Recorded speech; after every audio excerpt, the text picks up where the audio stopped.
Suhartoso Suhartono, pemilik pabrik teh lah ya. Sudah dari tahun 86. Memang ini si Malakana ya kalau saya bicara. Kenapa? Karena kadang-kadang pengolahnya baik, yang bayarnya harganya di bawah, ya kan? Sehingga untuk tidak menjadi rugi, sehingga akhirnya terjadilah pemetikan yang kasar. Yang penting asal ada lebih aja. Jadi ternyata ketika saya masuk tahun 86 itu kurang lebih hampir 10 tahun itu pucuknya sangat baik sekali. Sesudah itu mulai merosot sehingga akhirnya pabrik-pabrik teh itu banyak yang kolab ya, sehingga keuntungan margin juga sangat tipis ya. Kemudian mutunya juga tidak sebaik ketika sekitar tahun 80 sampai 90. Alhamdulillah dari tahun 86 memang saya punya teh banyaknya diekspor ke Taiwan. Ya. Tapi karena pucuknya makin tidak baik, harganya bersaing, sehingga akhirnya terputuslah setelah tahun 86 tambah 20 tahun, berapa? 2010 ya, selesailah ekspor kita ke Taiwan. Kita harus membeli pucuk basah teh dari masyarakat, lalu kemudian kita olah. Sebetulnya hal itu umumnya sebetulnya sih baik, hanya tinggal selera peminum yang berbeda ya. Tergantung kesenangan orang itu sendiri.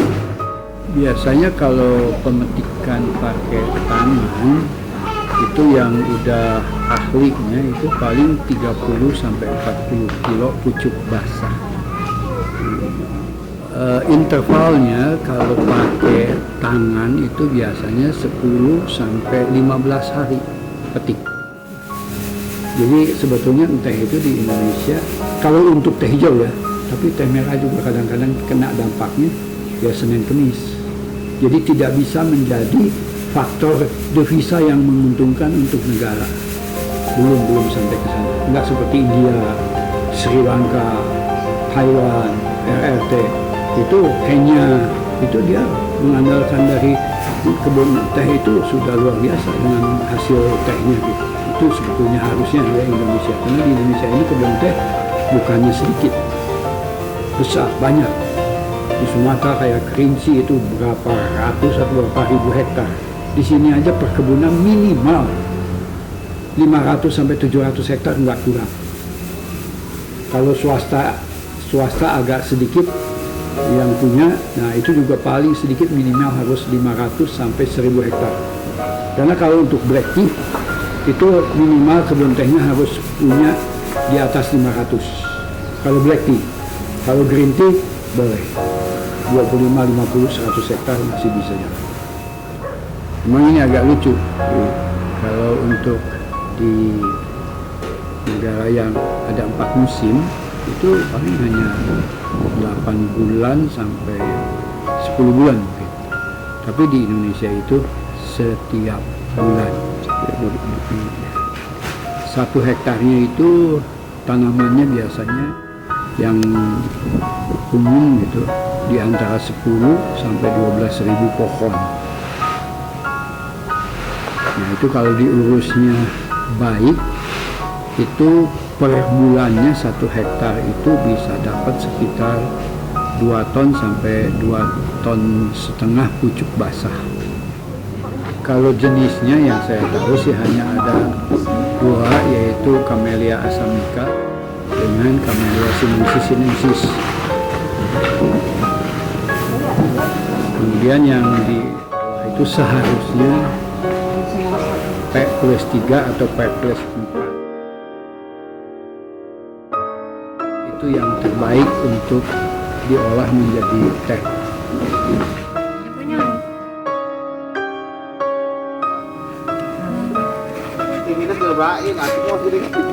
Sayang kayak gitu.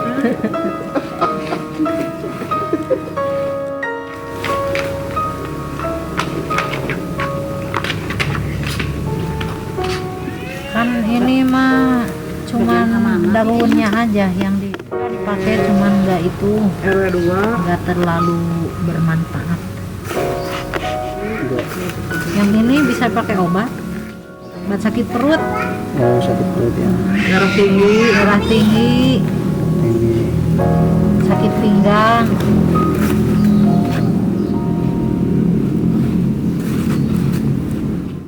Memang entah itu ada keistimewaan. Sebetulnya entah itu tidak ada waste ya, tidak ada sisa, itu tidak ada. Jadi baik bubuknya, baik tulangnya, baik daun tuanya, baik pekonya itu ada seleranya untuk peminum. Contoh seperti bubuk itu bisa dibikin tea bag. Tulangnya ada orang yang jual kecil-kecil ya, dipakai untuk minum. So kalau tulang itu sebenarnya lebih gurih, cuman sayangnya tulang itu dia selalu naik di air, jadi terapung. Kalau peko atau kemping atau bubuk itu dia mengendap ke bawah, sehingga orang kurang begitu selera itu karena demikian saja. Daun tuanya juga bisa dipakai minum, tergantung peminumnya sekarang ya. Cuman pada umumnya untuk disebutkan menengah ke atas biasanya yang diminum biasanya peko. Kalau yang menengah ke bawah yaitu yang tadi daun tua, tulang, bubuk. Biasanya gini, kalau pucuk itu kalau yang baik itu persentasenya 25%. Jadi 4 kilo pucuk jadi 1 kilo keringan. Tapi di kita ini biasanya tidak bisa. Ada kadang-kadang kalau yang waktu hujan bisa sampai 20%, 5 kilo jadi 1 kilo. Jadi yang umumnya di sini adalah 23%, jadi 4,3, 4,2 jadi 1 kilo untek. Untuk saat ini karena pemetikan sudah pakai alat yaitu dengan arit atau dengan gunting sehingga kasar. Jadi pada umumnya begitu jadi itu kalau dia dijual itu sekitar harganya 13 sampai 15 ribu per kilo. Nah udah itu harus disortasi baik oleh mesin, baik oleh orang untuk dipilih, barulah yang hasil pekonya itu punya nilai tambah yang lebih tinggi, mungkin sekitar 20 sampai 25 ribu. Ya yang bawahnya itu bisa dari 8 ribu sampai ke sekitar 12.500. Waktu pemetikan masih baik, di sini itu ada sekitar 3 sampai 4 pabrik. Tapi termasuk saya akhirnya boleh disebut mungkin bangkrut. Kemudian teman-teman saya juga di sini ada 2 pabrik juga yang bangkrut. Jadi yang tersisa sekarang hanya ada 3 pabrik di Pengalengan ini. Kita jelaskan dulu pengolahannya. Setelah pucuk itu datang, setelah kita timbang, ya itu biasanya bisa langsung diolah untuk jenis green tea supaya fermentasinya tidak terjadi terlalu kuat ya. Diolah yaitu dengan di mesin layuan ya, diolah disangrai pucuknya sampai dia layu. Sudah layu dia di Jackson, atau di Jackson itu kalau bahasa itunya apa ya, kayak digiles ya supaya getahnya keluar, bentuk daunnya jadi kelinting. Nah, sesudah itu baru dikeringkan, itu jadilah teh hijau yang disebut green tea. Tapi yang kedua ada juga yang disimpan 1 malam, besoknya baru diolah, itu biasanya disebutnya semi green tea karena dia ada fermentasi lah sekitar 20 sampai 50% dia ada fermentasi sehingga airnya akan agak kekuning-kuningan. Kalau green tea biasanya airnya agak hijau. Ini adalah untuk melayu. Jadi kalau pucuk basah masukin ke sini dilayu, udah dilayu baru di Jackson, dari Jackson dikeringkan lagi di sini. Oh, di situ. Ini karena keadaan yang sangat sebetulnya sudah tidak layak. Cuman kebetulan kita punya keahlian, jadi masih bisa bikin yang terbaik. Mesinnya banyak. Minimal harus punya modal sekitar 500-an lah.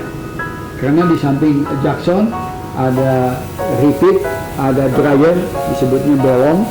ya. Itu mesinnya mesti banyak. Satu repeat ini kalau yang buatan Indonesia sekitar 20 sampai 50 juta satu unitnya. Jadi layuannya juga bukan seperti ini. Layuannya panjang, kurang lebih berapa meter gitu dengan lingkaran sekian, sehingga waktu pucuk datang itu dia bisa 3-4-5 ton itu bisa cepat selesai. Kalau mengolahan teh itu kan tergantung kapasitas pabrik. Biasanya ada yang pabrik itu kapasitasnya misalnya 3 ton pucuk basah. Itu biasanya dari jam 7 jam 8 pagi dikerjakan, sore jam 4 jam 5 itu sudah selesai kering.